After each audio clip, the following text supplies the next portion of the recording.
നമ്മൾ ബാങ്കിലെ ഫിക്സഡ് ഡെപ്പോസിറ്റിൽ പണമിടുമ്പോൾ ഉം, നമ്മൾ കരുതുന്നത് അതവിടെ വളരെ സുരക്ഷിതമായി ഇരിക്കുന്നുണ്ടെന്നാണ്.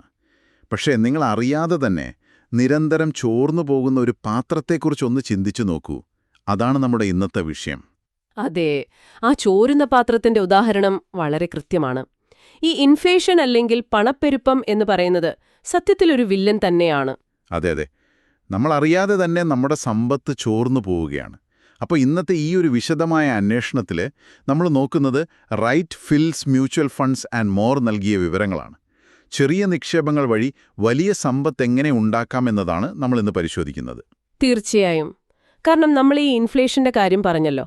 ഇന്ത്യയിലിപ്പോ ഒരു 6-7% പണപ്പെരുപ്പമുണ്ട്.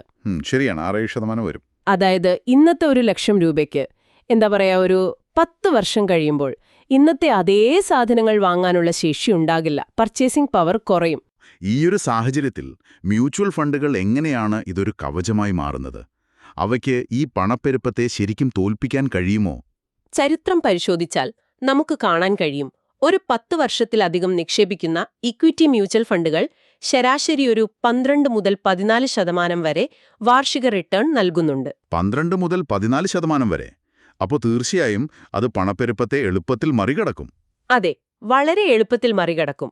ഇതിന് പ്രധാന കാരണം ഫണ്ട് മാനേജർമാരുടെ വൈദഗ്ധ്യവും പിന്നെ ഡൈവേഴ്സിഫിക്കേഷനുമാണ്. ഒരു നിമിഷം, ഈ ഡൈവേഴ്സിഫിക്കേഷൻ എന്ന് പറയുമ്പോൾ നമ്മൾ എല്ലാ മുട്ടകളും ഒരൊറ്റ കുട്ടയിൽ വയ്ക്കരുത് എന്ന് പറയുന്ന ആ ഒരു തത്വമാണോ? കൃത്യമായി പറഞ്ഞാൽ അത് തന്നെയാണ് സംഭവം. നിങ്ങളുടെ പണം ഒരൊറ്റ കമ്പനിയിലോ അല്ലെങ്കിൽ ഒരു സെക്ടറിലോ അല്ല നിക്ഷേപിക്കുന്നത്. ഓ, മനസ്സിലായി. അപ്പോൾ ഏതെങ്കിലും ഒരു മേഖല താഴോട്ട് പോയാലും മറ്റൊന്ന് നമ്മളെ രക്ഷിക്കും. അതെ, ഉദാഹരണത്തിന് IT മേഖല പെട്ടെന്ന് താഴോട്ട് പോയാലും ഫാർമ അല്ലെങ്കിൽ ബാങ്കിംഗ് മേഖല മുകളിലേക്ക് പോകുമ്പോൾ നിങ്ങളുടെ മൊത്തം നിക്ഷേപം ബാലൻസ് ചെയ്യപ്പെടും. അതാണ് റിസ്ക് കുറയ്ക്കുന്നത്. വാവ്, അത് നല്ലൊരു കാര്യമാണ്. ഇനി വേറൊരു കാര്യം, ഈ വിവരങ്ങളിൽ എന്നെ ശരിക്കും അത്ഭുതപ്പെടുത്തിയൊരു കണക്കുണ്ട്. എന്താണത്? അതായത് മാസം വെറും 5000 രൂപ വെച്ച് 12% നിരക്കിൽ ഒരു 20 വർഷം SIP വഴി നിക്ഷേപിച്ചാൽ അത് 40 ലക്ഷത്തിലധികം രൂപയായി മാറുമെന്ന്. കേൾക്കുമ്പോൾ വിശ്വസിക്കാൻ കുറച്ച് ബുദ്ധിമുട്ട് തോന്നും. അതെ, എനിക്കും ആദ്യം അങ്ങനെയാണ് തോന്നിയത്. ഈ കോമ്പൗണ്ടിംഗ് ശരിക്കും ഇത്ര പവർഫുൾ ആണോ? സത്യം പറഞ്ഞാൽ അതാണ് കോമ്പൗണ്ടിങ്ങിന്റെ ഒരു മാജിക് എന്ന് പറയുന്നത്. നിങ്ങൾ നിക്ഷേപിക്കുന്ന പണത്തിന് മാത്രമല്ല, അതിൽ നിന്ന് കിട്ടുന്ന ലാഭത്തിനും വീണ്ടും ലാഭം കിട്ടിക്കൊണ്ടിരിക്കും. അപ്പോൾ ലാഭത്തിന്മേൽ ലാഭം. കൂടാതെ SIP വഴി നിക്ഷേപിക്കുമ്പോൾ റുപ്പി കോസ്റ്റ് ആവറേജിംഗ് എന്നൊരു കാര്യം കൂടിയുണ്ടല്ലോ. അതാണല്ലോ മിക്കവാറും ആളുകളെ നിക്ഷേപത്തിൽ നിന്ന് പിന്നോട്ട് വലിക്കുന്നത്. അവിടെയാണ് ഈ SIPയുടെ ഒരു ഗുണം നമ്മൾ കാണുന്നത്. നമ്മൾ എല്ലാ മാസവും ഒരേ തുകയാണ് നിക്ഷേപിക്കുന്നത്. അപ്പോൾ മാർക്കറ്റ് താഴോട്ട് പോകുമ്പോൾ യൂണിറ്റുകളുടെ വില കുറവായതുകൊണ്ട് നിങ്ങൾക്ക് കൂടുതൽ യൂണിറ്റുകൾ കിട്ടും. ആഹാ, അപ്പോൾ മാർക്കറ്റ് വീണ്ടും ഉയരുമ്പോൾ ഈ യൂണിറ്റുകളുടെ മൊത്തം മൂല്യവും വർദ്ധിക്കും, അല്ലേ? കൃത്യം. നമ്മൾ മാർക്കറ്റ് നോക്കി പേടിക്കേണ്ട ആവശ്യമില്ല. സിസ്റ്റം തന്നെ അത് ഓട്ടോമാറ്റിക്കായി ബാലൻസ് ചെയ്തോളും.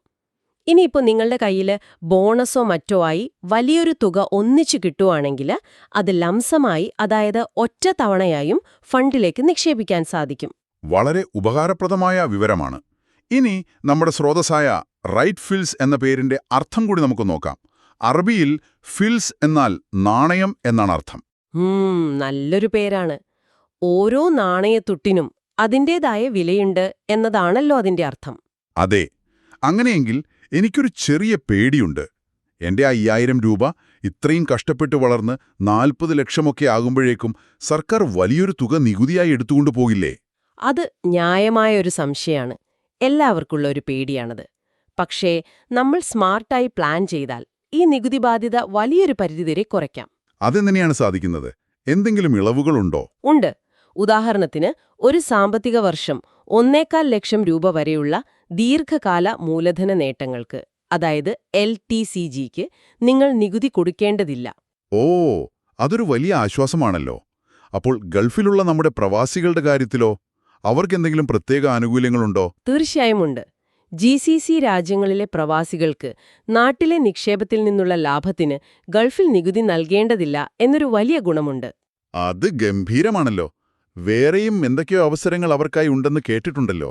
അതെ, NRIകൾക്ക് ഇന്ത്യയിലെ ഗിഫ്റ്റ് സിറ്റി വഴി നിക്ഷേപിക്കാനുള്ള അവസരങ്ങളുമുണ്ട്. വിദേശ നിക്ഷേപകർക്ക് ഇന്ത്യയിൽ മികച്ച നികുതി ഇളവുകളോടെ നിക്ഷേപിക്കാൻ സർക്കാർ ഉണ്ടാക്കിയ ഒരു പ്രത്യേക സാമ്പത്തിക മേഖലയാണിത്. പ്രവാസികൾക്കിത് ശരിക്കും വലിയൊരു ആനുകൂല്യമാണ്. ഇനി നമ്മൾ റിട്ടയർ ചെയ്യുന്ന സമയത്തെ കാര്യം കൂടി ഒന്ന് പറഞ്ഞാൽ നന്നായിരിക്കും. ആ സമയത്ത് ഈ പണം എങ്ങനെ ഉപയോഗിക്കാം? അവിടെയാണ് SWP അഥവാ സിസ്റ്റമാറ്റിക് വിത്ഡ്രോവൽ പ്ലാൻ വരുന്നത്. ഇത് ശരിക്കും പറഞ്ഞാൽ SIPയുടെ നേരെ വിപരീതമാണ്. SIPയുടെ വിപരീതമോ?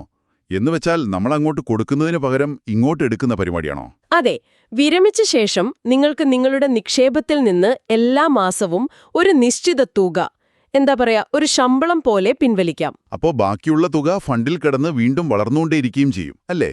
തീർച്ചയായും. അതിന് മികച്ച നികുതി ഇളവുകളും ലഭിക്കും. അതാണ് ഇതിന്റെ ഏറ്റവും വലിയ ആകർഷണം. അപ്പോൾ കാര്യങ്ങൾ വളരെ വ്യക്തമാണ്. നമ്മൾ മനസ്സിലാക്കിയിടത്തോളം കുട്ടികളുടെ വിദ്യാഭ്യാസത്തിനോ അല്ലെങ്കിൽ വിരമിക്കൽ ജീവിതത്തിനോ വേണ്ടി ദീർഘകാലത്തേക്ക് ഇക്വിറ്റി ഫണ്ടുകൾ ഉപയോഗിക്കാം. അതെ. ഇനിയിപ്പോ 1 മുതൽ 3 വർഷം വരെയുള്ള ഒരു ചെറിയ യാത്രയോ മറ്റോ ആണ് ലക്ഷ്യമെങ്കിൽ റിസ്ക് കുറഞ്ഞ ഡെപ്റ്റ് ഫണ്ടുകൾ തിരഞ്ഞെടുക്കുന്നതാണ് ബുദ്ധി. അതായത് ഷെയർ മാർക്കറ്റുമായി വലിയ ബന്ധമില്ലാതെ സ്ഥിരമായ വരുമാനം തരുന്ന ഫണ്ടുകളാണല്ലോ അവ. മൊത്തത്തിൽ പറഞ്ഞാൽ കൃത്യമായ ലക്ഷ്യത്തോടെയുള്ള നിക്ഷേപമാണ് പ്രധാനം, അല്ലേ? കൃത്യമായി പറഞ്ഞു.